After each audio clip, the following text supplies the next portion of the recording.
They didn't start with a warning. They started with silence.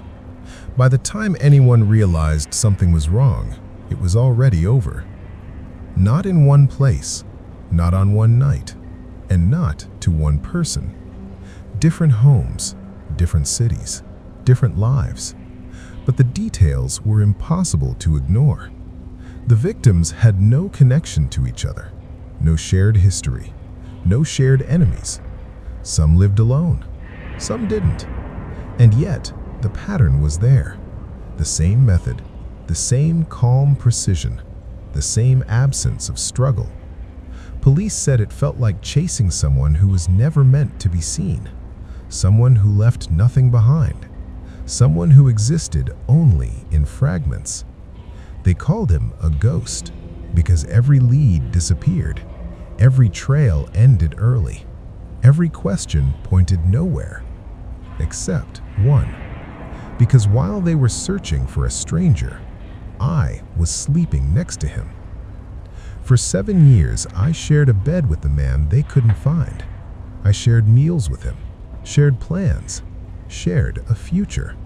I trusted him, and that trust didn't break all at once. It broke quietly, piece by piece, after the damage was already done. The first time I heard about the crimes, I didn't pay attention. They felt distant, unrelated, like something that belonged to another world. But then the details started to feel familiar. Not clear, not obvious, just close enough to feel uncomfortable. A habit, a phrase, a routine that matched his a little too well. Still, I told myself the same thing everyone does. This can't be connected to me. This can't be personal. This can't be him. Because monsters don't look like husbands. They don't remind you to lock the door. They don't hold your hand in public. They don't ask how your day went. And yet, the evidence kept growing.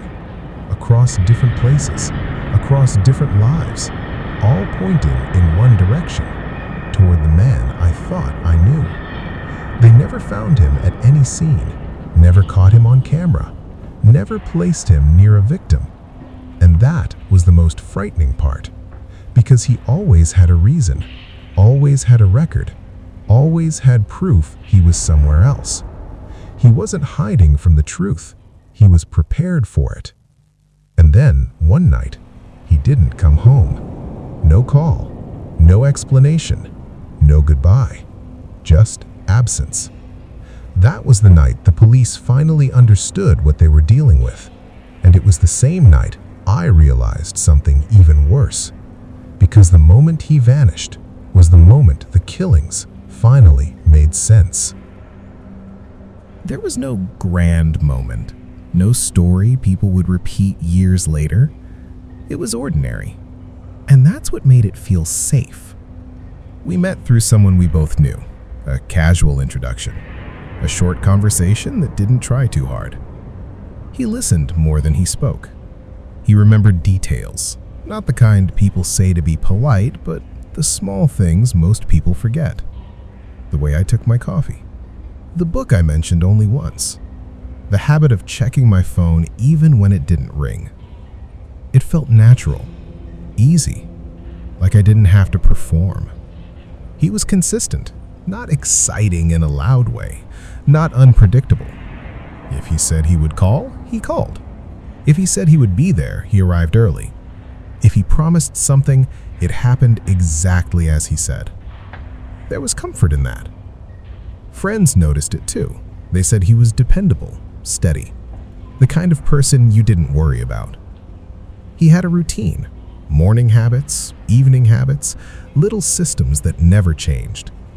At the time, it felt reassuring, like life had finally slowed down. He didn't raise his voice, didn't lose control, didn't make scenes. When disagreements came up, he stayed calm, almost too calm. He never rushed decisions, never acted without thinking, never seemed unsure. People trusted him quickly. Strangers felt at ease around him. Neighbors waved. Coworkers asked for advice. When something went wrong, he became the one everyone leaned on. And I leaned on him too. He made me feel protected without being controlling, present without being demanding, close without being overwhelming. That's how it starts, I think. Not with fear, not with doubt, with relief. There are things he didn't talk about, of course.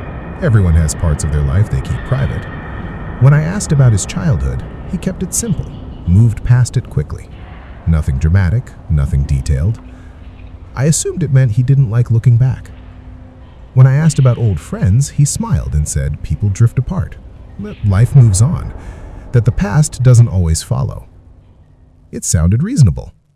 He never talked badly about anyone, never held grudges out loud, never complained. At night, he avoided standing too close to mirrors. I noticed it once, then again. He didn't say anything about it, and neither did I. Because love teaches you not to ask certain questions too early, not to create problems where none exist. And honestly, nothing felt wrong. The man I knew was gentle, predictable, present. He cooked, he cleaned, he remembered birthdays, he held doors open, he checked in when I was quiet. He noticed changes in my mood before I said a word. That kind of attention feels like care. It feels like safety. People around us admired him.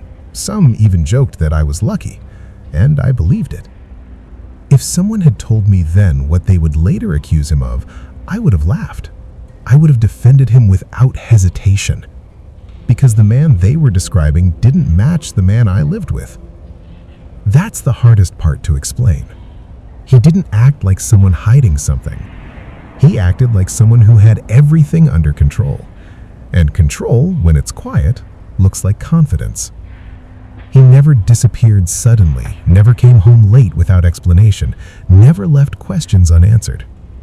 If anything, he was available too often, always reachable, always accounted for. Which is why when the stories started appearing, I didn't connect them to him. Different places, different people. Tragic, yes, but distant. Until small details started sounding familiar. Not enough to panic, not enough to accuse, just enough to make me pause. Still, I told myself what everyone tells themselves. You don't live with someone for years and miss something like that. You don't build a life with someone dangerous and never see it. You would know, wouldn't you? That's what makes trust so powerful. It fills in the gaps for you, explains away the silence, softens the questions. And I trusted him completely. So let me ask you something. Would you have trusted him? Be honest. Because everyone else did. Friends trusted him, neighbors trusted him, even strangers trusted him. And yet, every person who crossed paths with the man they were looking for described the same figure, the same calm voice, the same measured movements, the same presence. They didn't know his name, they didn't know his face clearly, but they all described the same man. So why did every victim describe him without ever knowing who he was?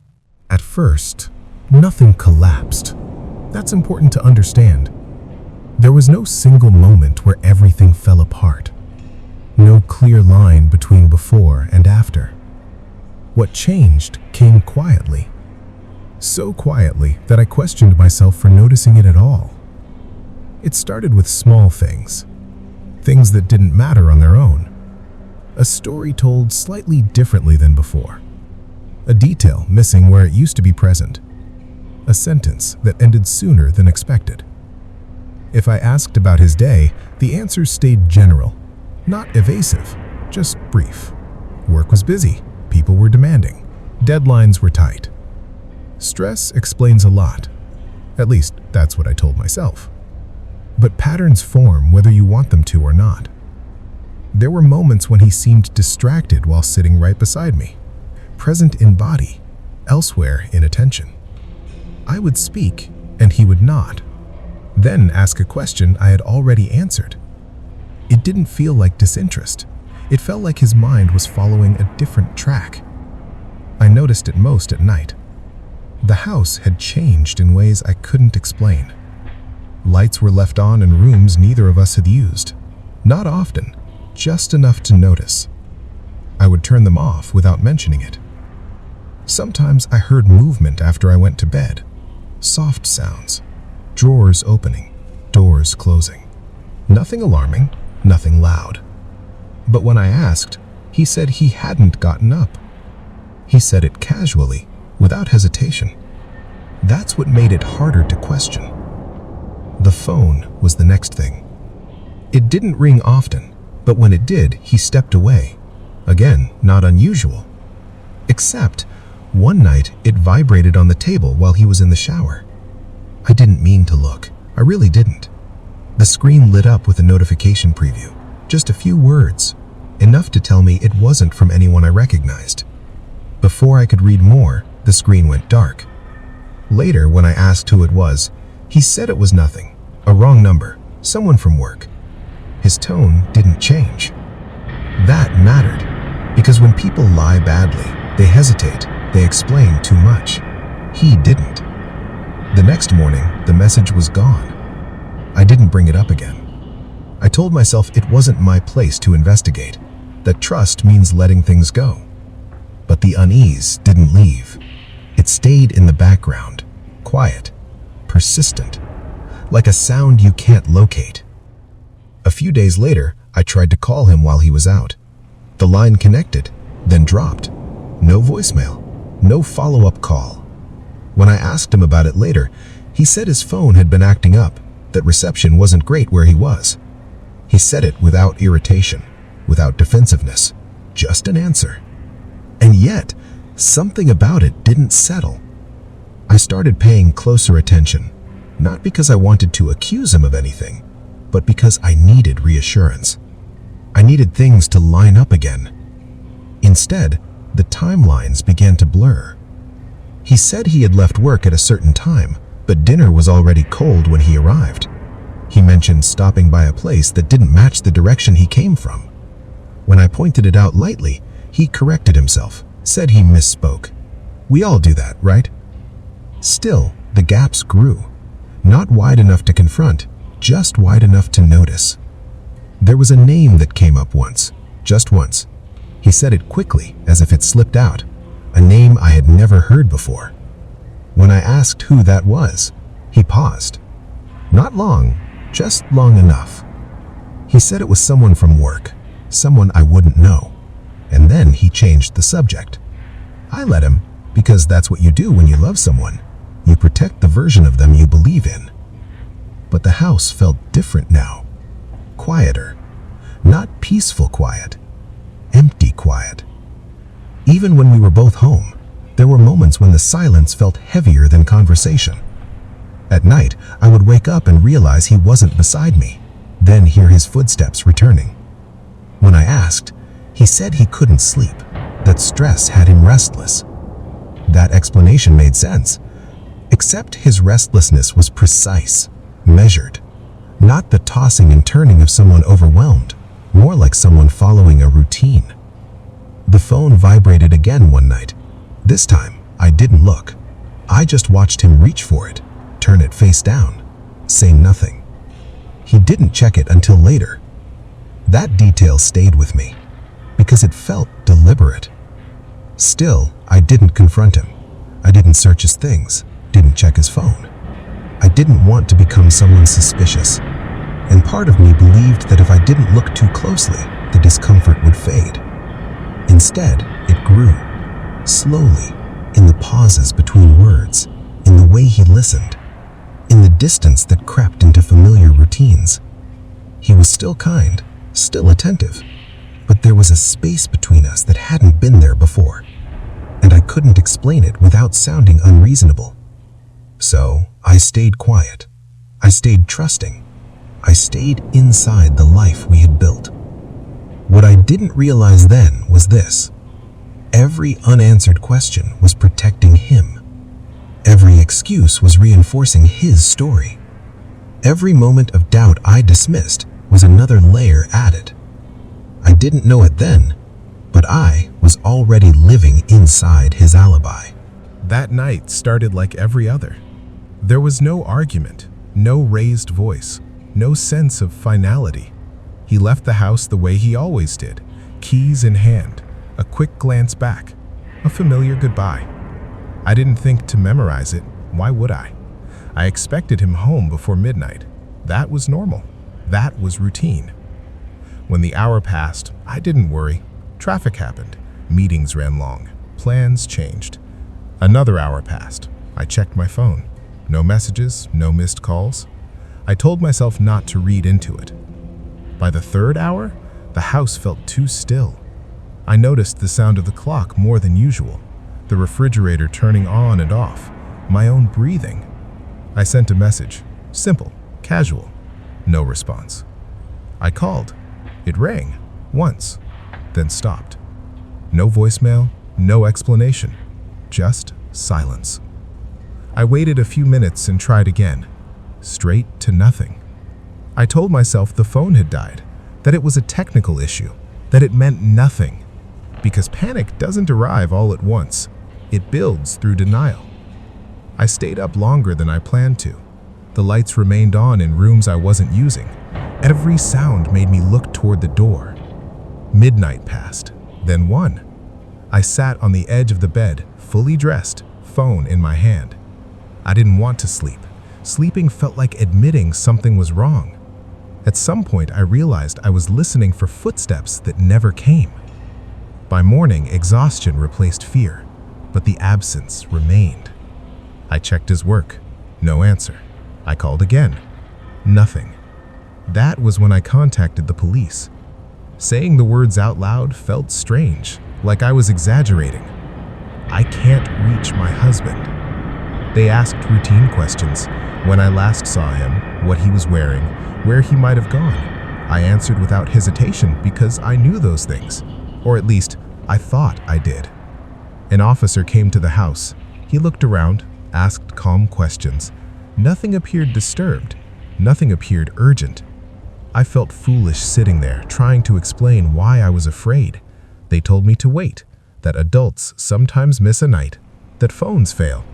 I nodded. I agreed. I defended him. I told them he was responsible, that he would never disappear without reason, that something must have happened to him. I said it with certainty, because loyalty speaks even when logic hesitates. As the day went on, they asked more questions. Had he mentioned plans? Had he seemed stressed? Did he have reason to leave? I answered carefully. I protected him without realizing I was doing it. When they asked if he had ever disappeared before, I said no. When they asked if he had conflicts, I said none that mattered. When they asked if he kept secrets, I said everyone does. Each answer felt reasonable. Each answer closed another door. The phone rang later that afternoon, just once. The same pattern. I stared at it before answering. The call disconnected before I could speak. I showed the officer the call log. They noted it. No reaction. That night, the house felt unfamiliar, not empty, unclaimed. I slept on one side of the bed, left the other untouched. I told myself I was preserving space for him. The second day brought more questions. His workplace confirmed he hadn't been there, but no one seemed alarmed. People assumed a delay, a change of plans. I assumed the same, because accepting any other explanation felt impossible. The police asked about his identification, his phone provider, his bank activity. I gave them everything. Still, nothing moved. Then the questions changed. They became more specific. They asked about his routines, his habits, the places he liked to go. I answered automatically because knowing him meant understanding him. But as I spoke, I noticed something unsettling. I was describing patterns, not moments, schedules, not memories. When they asked about recent conversations, I struggled. Nothing stood out. That absence felt heavier than anything else. On the third day, an officer sat across from me and said something quietly, something I hadn't considered. He said disappearance doesn't always look dramatic. Sometimes it looks planned. I pushed back immediately. I said no. I said that didn't make sense. I said my husband wouldn't do that. The words came out sharp, defensive, because at that point, defending him felt like defending my own reality. If he chose to vanish, then everything I believed was wrong, and I wasn't ready for that. They asked if he had ever mentioned starting over, a new job, a new place. I said no. They asked if he had ever talked about being tired of his life. I said no. They asked if you truly knew all parts of him. I said yes. Then I paused, because the room was quiet and they were watching me closely. I realized how much of my certainty came from assumption, not proof. That night, alone again, I walked through the house slowly.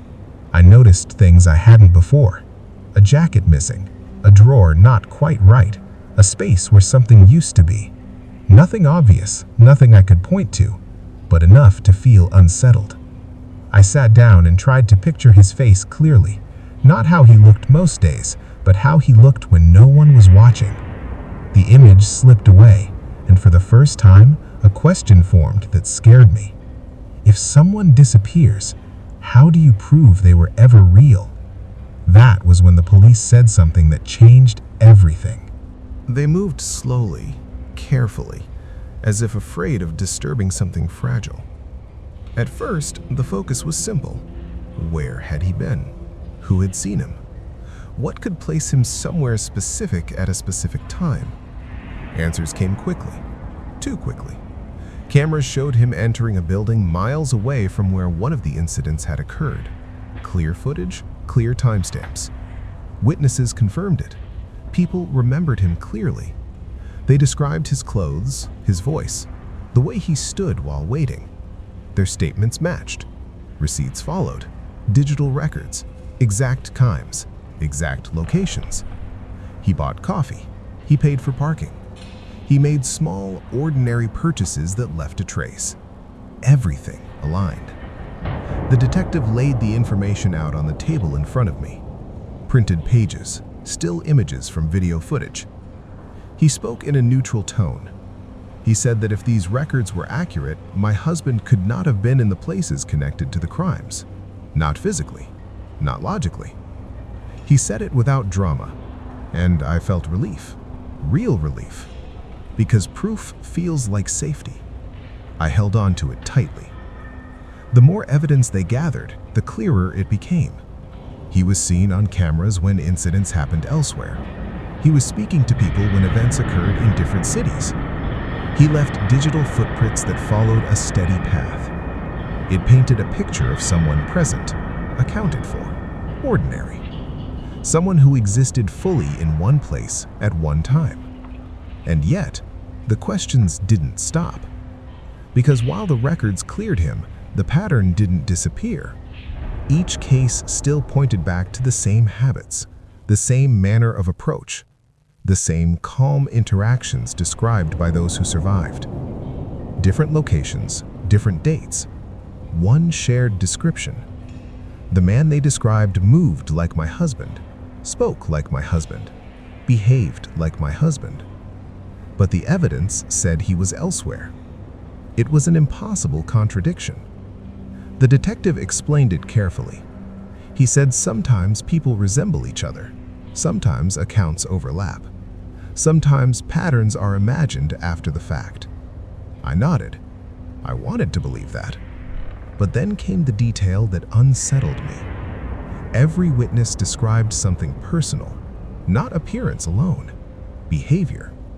They said he listened closely, that he spoke in a measured way, that he never rushed. They said he seemed prepared. Those were not random traits. Those were habits I recognized. Still, the alibi held. Every time the police checked a time, a record appeared.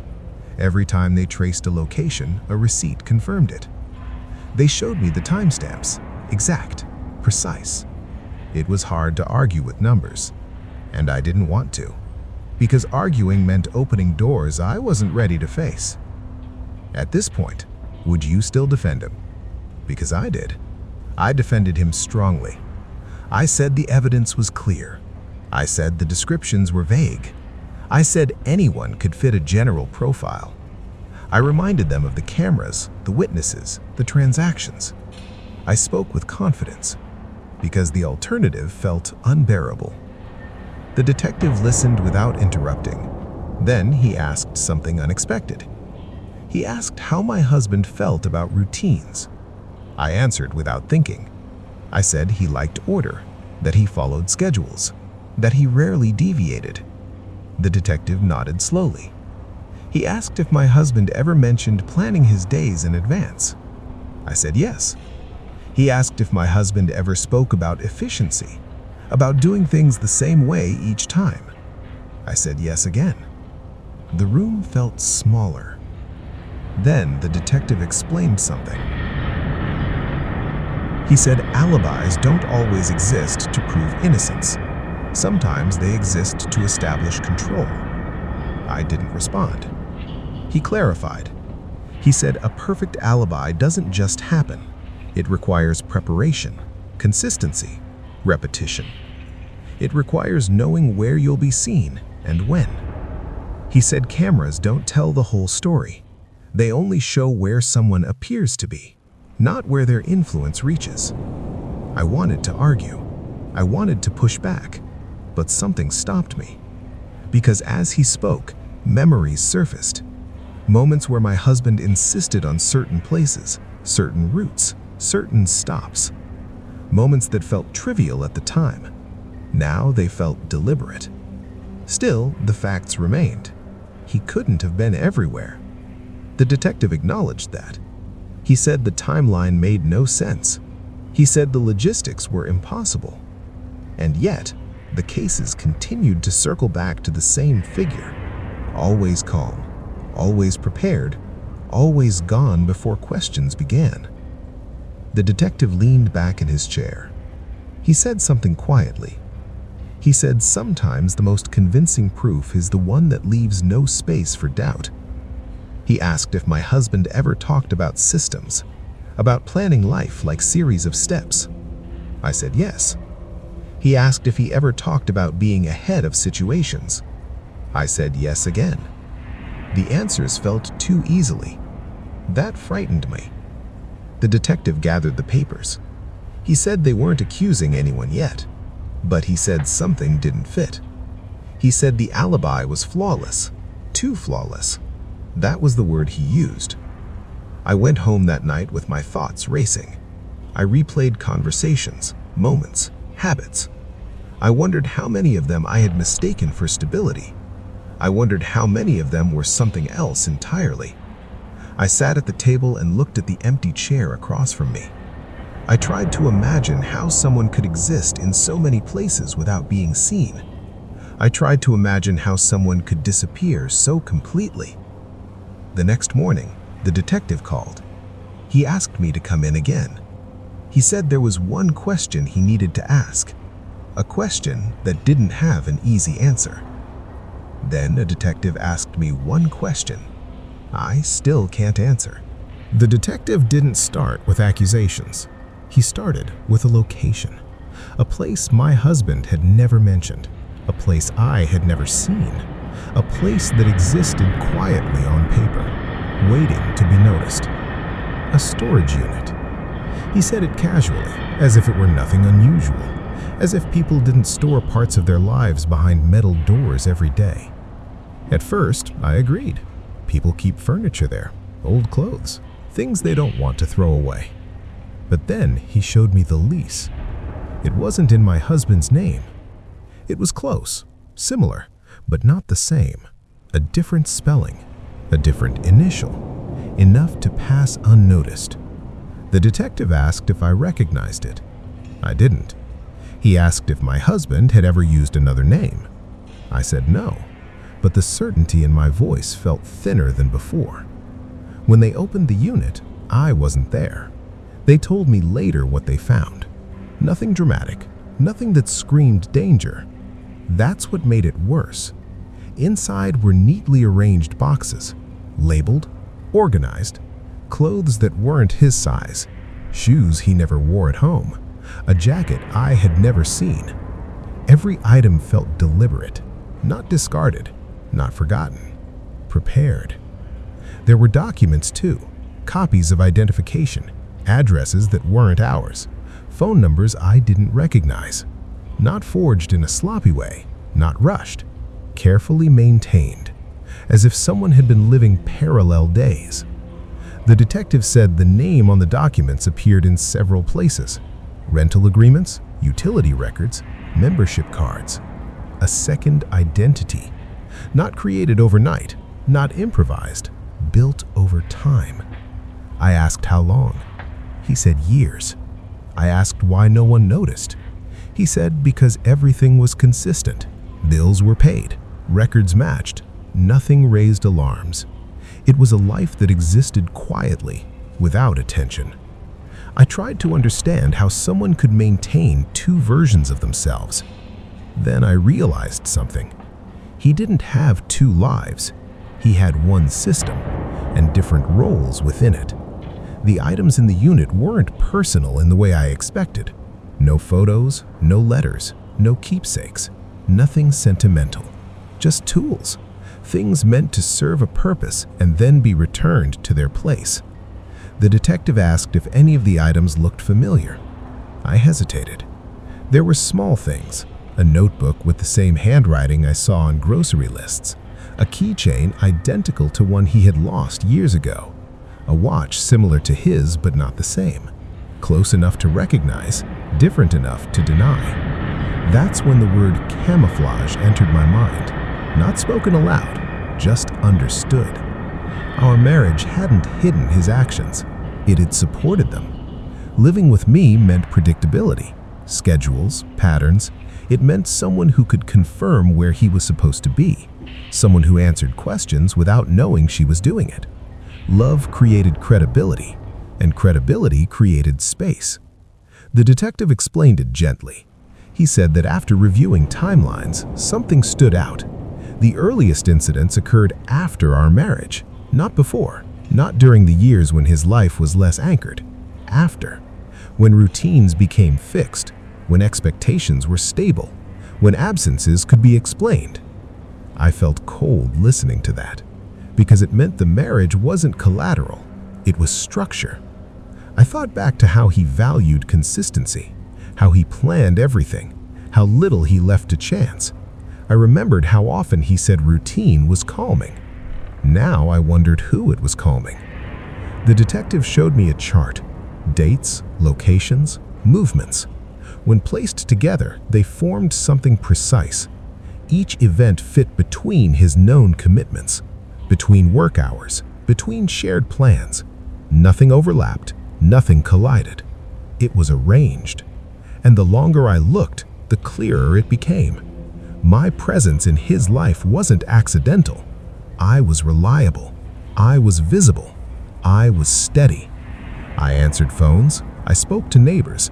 I confirmed stories. Without realizing it, I had done it countless times. Is he home? He just stepped out. He was with me earlier. Truthful statements, all of them, and yet incomplete. The detective said love is powerful because it lowers defenses. It encourages trust. It creates witnesses who never question what they see. I felt something shift then. Not anger, recognition. I thought about how he chose me, how carefully, how patiently. I thought about how quickly he committed, how much he valued routine, how little he left to chance. I remembered how often he said routine was calming. Now I wondered who it was calming. The detective showed me a chart: dates, locations, movements. When placed together, they formed something precise. Each event fit between his known commitments, between work hours, between shared plans. Nothing overlapped, nothing collided. It was arranged. And the longer I looked, the clearer it became. My presence in his life wasn't accidental. I was reliable. I was visible. I was steady. I answered phones. I spoke to neighbors. I confirmed stories. Without realizing it, I had done it countless times. Is he home? He just stepped out. He was with me earlier. Truthful statements, all of them, and yet incomplete. The detective said love is powerful because it lowers defenses. It encourages trust. It creates witnesses who never question what they see. I felt something shift then. Not anger, recognition. I thought about how he chose me, how carefully, how patiently. I thought about how quickly he committed, how much he valued routine, how little he left to chance. I remembered how often he said routine was calming. Now I wondered who it was calming. The detective showed me a chart, dates, locations, movements.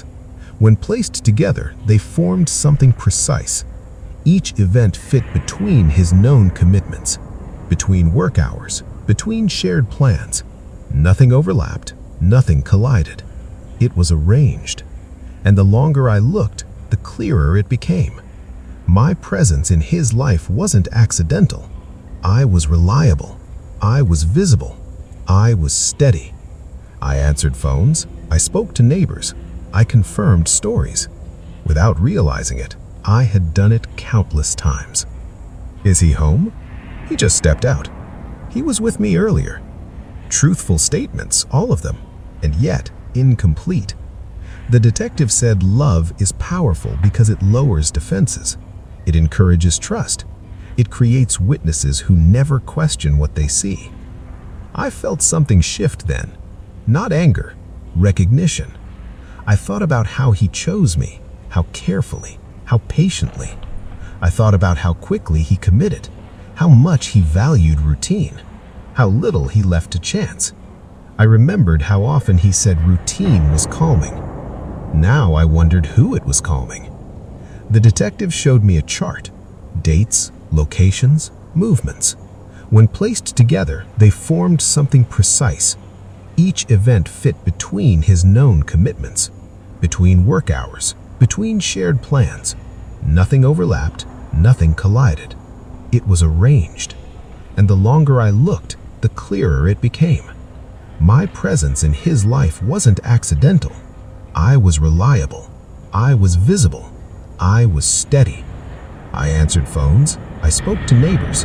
I confirmed stories. Without realizing it, I had done it countless times. Is he home? He just stepped out.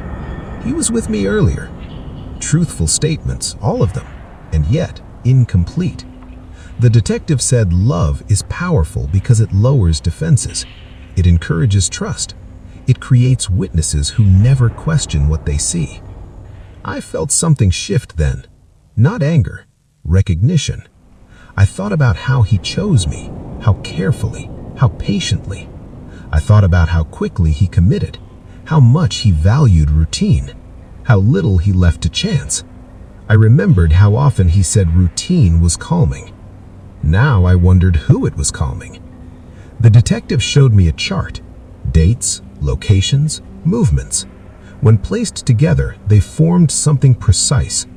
Each event fit between his known commitments, between work hours, between shared plans. Nothing overlapped, nothing collided. It was arranged. And the longer I looked, the clearer it became. My presence in his life wasn't accidental. I was reliable. I was visible. I was steady. I answered phones. I spoke to neighbors. I confirmed stories. Without realizing it, I had done it countless times. Is he home? He just stepped out. He was with me earlier. Truthful statements, all of them, and yet incomplete. The detective said love is powerful because it lowers defenses. It encourages trust. It creates witnesses who never question what they see. I felt something shift then. Not anger, recognition. I thought about how he chose me, how carefully, how patiently. I thought about how quickly he committed, how much he valued. Not as panic, not as shock, but as clarity. It happened while I was alone, replaying conversations in my head that once felt ordinary. Simple questions, simple answers. Was he home last night? Yes. What time did he leave? Early. Did he seem normal? Always. At the time, those words felt harmless. Now, they felt precise. The detective didn't accuse me. He didn't raise his voice. He just placed a timeline in front of me and asked me to read it slowly. So I did. Dates, times, statements, mine. each one attached to an official record, each one confirming a version of reality that made everything else impossible. Every time I said he was home, something elsewhere became unsolvable. Every time I remembered a quiet evening, another account gained certainty. I realized then that my role had never been accidental. It had been selected. He didn't meet me by chance. We crossed paths in places that matched my schedule perfectly. Same cafe, same days, same hours. He noticed patterns before I ever did. How I arrived early, how I left on time, how my days followed rules I trusted. He asked questions that felt like curiosity. What time do you usually get home? Do you work weekends? Do you ever travel for work? I answered honestly. I thought it was interest. It was assessment. He learned my routines before he learned my favorite color. He learned my reliability before he learned my fears. That's why he committed so quickly. That's why he admired structure. That's why he loved predictability. Because predictability meant witnesses. The detective explained that people who plan disappearances don't improvise. They build scaffolding. They place people where they need them. They create voices that speak for them when they can't. I was one of those voices, and I had spoken often. The betrayal wasn't that he lied to me. It was that he told me only what I needed to know to keep speaking. I thought back to the nights he came home early and fell asleep immediately. The nights he stayed awake while I slept. The nights he left quietly before dawn. At the time, I called it work stress. Now, I understood it as positioning. He needed me tired, unquestioning, certain, because certainty is powerful. It closes doors. The detective explained that how often my statements had been used, not just by officers, by employers, by neighbors, by building security. She said he was home. She said he left with her. She said he was expected back. I had become verification. I had become proof. And the most unsettling part was this. Everything I said was true. He had been home. He had left when I said he did. The truth simply didn't include the full day. I asked the detective when he realized it. He said when patterns repeated, different locations, different circumstances, but always one constant, a calm witness, a stable partner, someone who answered without hesitation, someone who never imagined her words carried weight beyond her home. Then came the detail that redefined everything. One incident, one night, one record that refused to align. Something had happened in our house, not violence, not chaos, just presence. A person who didn't belong there, someone seen entering while I was away, someone seen leaving before I returned. At the time, it was dismissed. Visitors happened. But when matched with other records, it stood out. That space, my space, had been used, not because it was hidden, but because it was trusted. Nothing draws less attention than a place everyone believes is safe. I felt something break quietly then. Not my sense of love, my sense of agency. I realized how carefully he had avoided certain topics, why he never shared stories before adulthood, why there were no childhood photos, why mirrors made him uncomfortable at night. It wasn't fear, it was avoidance. He didn't like reflections because reflections ask questions, and questions disrupt planning. I thought about how he listened more than he spoke, how he observed reactions, how he adjusted behavior slightly each time. He wasn't becoming closer to me, he was calibrating. Even his affection had timing, always after periods when he needed me most, always before events when absence required explanation. I remembered how often he praised my consistency. "You're steady," he used to say. "I like knowing what to expect." I thought it was love. It was reliance. The detective asked if I wanted to know when he planned to disappear. Not how, when. I nodded. He showed me a document from the storage unit, a checklist, steps already completed, assets already closed, items already relocated. There was no panic in the plan, no urgency, just execution. He had always intended to leave, not suddenly, not emotionally, but cleanly, when the structure no longer served him, when the voices he built were strong enough to echo without him. That's why the marriage felt stable. Stability was the point. The realization didn't come as anger, it came as humiliation. I wasn't deceived because I was careless, I was chosen because I was careful, because I followed rules, because I kept records accurately, because when asked, I answered clearly. That was my value. And then the sentence arrived fully formed in my mind. Not whispered, not shouted, certain. He didn't marry me because he loved me. He married me because I made him invisible. And once that truth settled, every moment before it rearranged itself. Every compliment, every promise, every quiet night. They weren't memories anymore. They were infrastructure, and I was standing inside it the entire time. After the truth surfaced, nothing ended. It only changed shape. The questions stopped sounding curious and started sounding final. Reporters didn't ask what I felt, they asked what I knew. Neighbors didn't ask if I was okay, they asked how I missed it. Friends didn't call anymore, they sent messages that ended quickly. Everyone wanted a line between me and him, a distance they could measure. But there was no clean separation.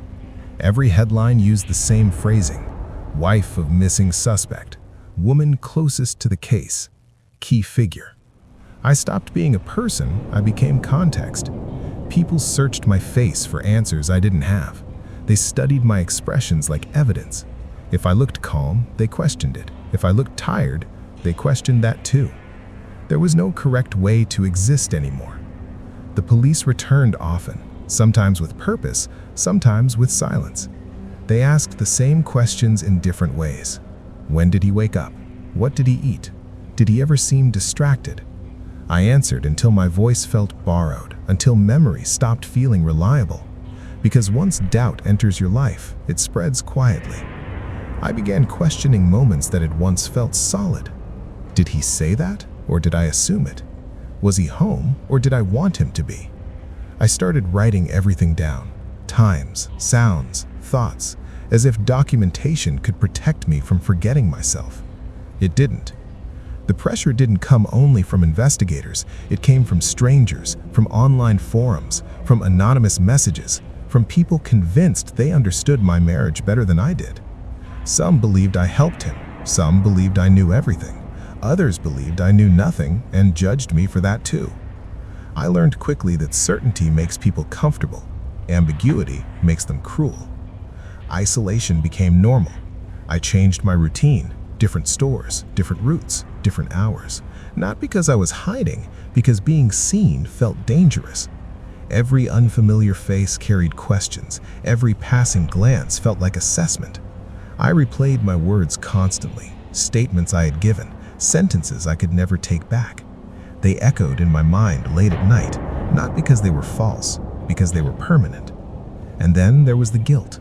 Not the kind people expect, not guilt for acts I didn't commit, but guilt for trust, for closeness, for believing in something that had been constructed around me. I wondered if love had been my mistake, or if love was simply used against me. I doubted my instincts. Every decision after him felt unstable. Every choice felt suspect. I questioned why I felt safe with anyone at all. Sleep became fragmented. I woke often, sometimes to silence, sometimes to my phone lighting up with no notification. I checked locks repeatedly, not because I thought someone was inside, but because uncertainty had trained me to be alert. The most difficult thought arrived uninvited, the idea that he might still be alive. Not as a threat, as a presence, because disappearance doesn't offer closure, it offers continuation without visibility. Every time a case appeared in the news that resembled the others, my stomach tightened. Different place, different details, but familiar structure. The police said there was no confirmed link. They said patterns can mislead. They said coincidences exist. But they watched me closely when I read those articles, as if waiting for a reaction, as if my response might answer questions they couldn't ask directly. I noticed the shift in their tone. They stopped calling him missing. They started saying unlocated. Language matters when hope fades. One officer told me something quietly, off record. that cases like this don't always end with arrests. Sometimes they end with echoes. Sometimes they fade into archives. Sometimes they continue without recognition. That sentence stayed with me because the crimes didn't stop entirely. They changed. Different rhythms, different methods, but the same absence of explanation, the same lack of connection. Enough to make people wonder, enough to make people look back at me. And then came the phrase I couldn't escape: last known connection.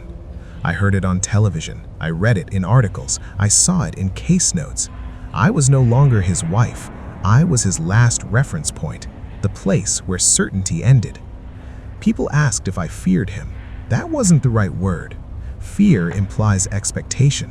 What I felt was vigilance, the awareness that someone capable of careful planning doesn't vanish without reason, that someone who invested in structure wouldn't abandon it impulsively. I wondered if he followed updates, if he knew what they said about me, if my name still served a purpose. And then the question arrived, the one no one asked directly. If he ever returned, would I recognize him? Not physically, but behaviorally, because familiarity had once blinded me. I understood then why investigators kept close, why they never fully released me long after interviews ended. Because proximity matters, and because if someone ever resurfaced, I would be the one expected to notice. That's when I understood the final cruelty. Even gone, he had positioned me as witness, as reference, as unresolved thread. And that's why they still contact me, why they still update me, why they still ask if I've noticed anything unusual. Because to them, I'm not just someone he left behind. I'm the last place he was real. So I ask myself the same question now. Every time the phone rings unexpectedly, every time a case feels too familiar, every time silence stretches too long. If he's still out there, why do they keep calling me his last victim? That was the word they used. Finished. The paperwork arrived without ceremony. No meeting, no announcement. Just a thin envelope that felt heavier than it should have. The case was officially closed. Not solved, not resolved.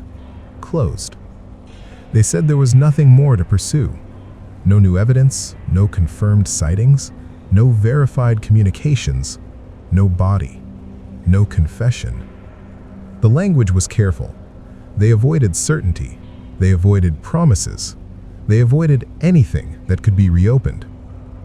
When something cannot be explained, it is often filed away. I asked what that meant for me. They said it meant I could move forward. They said it meant I was no longer required. They said it meant the investigation had reached its limit. Limits are comforting words for people who weren't living inside the questions. I signed where they asked me to sign, initialed where they told me to initial. I watched them seal the file as if it were a container, as if answers could be placed inside and stored. After that, the calls stopped. The visits ended. The updates disappeared. Silence replaced procedure. And silence, I learned, is not the same as peace. The world adjusted quickly. People moved on to new stories. New headlines replaced the old ones. My name stopped appearing in articles. The interest faded. But absence does not mean relief.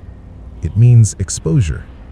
Because when the noise leaves, you are left alone with memory, with routine, with the outline of a life that was rearranged without consent. I returned to normal tasks: grocery shopping, work, sleep, or at least the attempt at it. The house remained unchanged. Same walls, same doors, same space between furniture, but the air felt different. Not heavy, just aware. I noticed details I had once ignored. The way the hallway light takes a moment before turning off, the sound the floor makes near the bedroom door, the pause before silence fully settles at night. I told myself these were habits, residue from stress. Adjustments take time. That's what people say when they want to help. But time doesn't erase patterns, it reveals them. I found myself leaving space where there didn't need to be any. An empty chair, a clear side of the closet, a space on the bed I never crossed. Not because I was waiting, because I had learned not to assume. I stopped using certain phrases, stopped saying we, stopped speaking about the future in shared terms. Language felt fragile, as if words could invite attention. Friends encouraged me to leave, to start somewhere new, a different city, a different environment. They believed distance could undo association, but geography doesn't erase proximity, it just relocates it. I stayed, because leaving felt like agreeing that this place belonged to him, and I wasn't willing to surrender that much. The dreams continued. Not dramatic, not violent, just repetitive. He would be present, but not active, standing somewhere nearby, not speaking, not moving, existing within reach, but outside interaction. I would wake before anything happened, before explanation, before recognition. I learned not to describe these dreams in detail. People listen differently when they think you're imagining things, so I kept them private, filed them alongside unanswered questions. The closed case didn't stop the wondering, it structured it. When something is officially ended, curiosity changes shape. It becomes quieter, more personal. I reread old notes, checked timelines again, not searching for proof, searching for clarity. I found none, just confirmation that everything aligned too well to be accidental and too incomplete to be concluded. Occasionally, someone would ask if I felt safe. I would say yes, because safety is relative, and fear is not always loud. Sometimes it's an adjustment, a recalibration of awareness. I no longer assumed presence meant honesty, or absence meant distance. The police said he was gone. That word again. Gone. Not deceased, not located. Gone. A term that creates finality without proof. They told me to trust the process, but process ends. Uncertainty doesn't. There are moments, small, unremarkable ones, when I forget. When the world feels ordinary again. When laughter sounds like it used to. When sleep comes without interruption. And then there are moments when memory returns without warning. A sound at the wrong hour. A familiar pattern repeated by a stranger. A question that doesn't need to be asked to be heard. I no longer look for him. That would imply expectation. Instead, I remain aware, because awareness was the one thing I lost before, and I will not lose it again. They say the case is closed. They say the risk has passed. They say there is nothing left to uncover. But closure is a concept built on agreement, and I never agreed. Because some endings aren't endings. They're pauses without duration. They're conclusions written without evidence. They're decisions made because the alternative is too open. I live with that openness now, not as fear, as knowledge. They say he's gone, but sometimes I wake up and the space beside me still feels occupied. If you think you know what really happened, I'm listening.